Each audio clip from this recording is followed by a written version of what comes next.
எங்கள் வீட்டில் டிவி இல்லையா, அதனால டிவி எடுக்கலான்னு ஒரு பிளானிங். அதனால டிவி பார்க்கலான்னு மடத்துக்குளத்தில் இருக்க ஒரு எலக்ட்ரானிக் ஷோரூம் தான் வந்தோம்.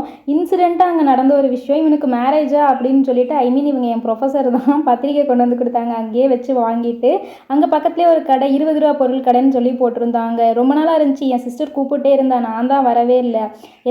எல்லாம் வாங்கி முடிச்சதுக்கப்புறம் தான் நான் வீடியோவே எடுக்க ஆரம்பித்தேன். ரொம்ப ஆச்சரியமாக இருந்துச்சு. இந்த பொருளை எப்போ ரூ. 20 கொடுக்குறாங்க, வெளியிலலாம் ரூ. 30 40 மேலே ரேட் இருக்கே அப்படின்னு சொல்லி பர்ச்சேஸ் பண்ணோம். அவ்வளோ குவாலிட்டியாக இருந்துச்சு, பொருளுமே சூப்பராக இருந்துச்சு.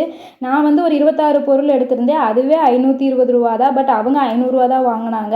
அந்தளவுக்கு நல்லாவும் பேசினாங்க, பொருளும் நல்லா இருந்துச்சு. எனக்கு ரொம்பவே பிடிச்சிருந்துச்சு. அதுக்கப்புறமா ஒரு குழந்தையாட்ட எங்கள் அக்கா ஆரம்பிச்சிட்டா, இது வேணும் அது வேணும்னு வாங்கிட்டு கடைசியில் ஒரு காரப்பொரி சாப்பிடலாமான்னு சொல்லவும் எங்கள் அண்ணனுக்கு செம்ம டென்ஷன் ஆயிடுச்சு. கடைசியில் சரி வந்து தொலைங்க வாங்கி தரேன் அப்படின்னு சொல்லி கூப்பிட்டு போயிட்டு, வர வழியில் தோட்டமாக இருந்தனால கிளைமேட் எல்லாம் சூப்பராக இருந்துச்சு. ஆனால் இடியும் மின்னலும் போன கரண்ட் வரவே இல்லை. இருட்டிலே சாப்பிட்டு முடிச்சிட்டோம்.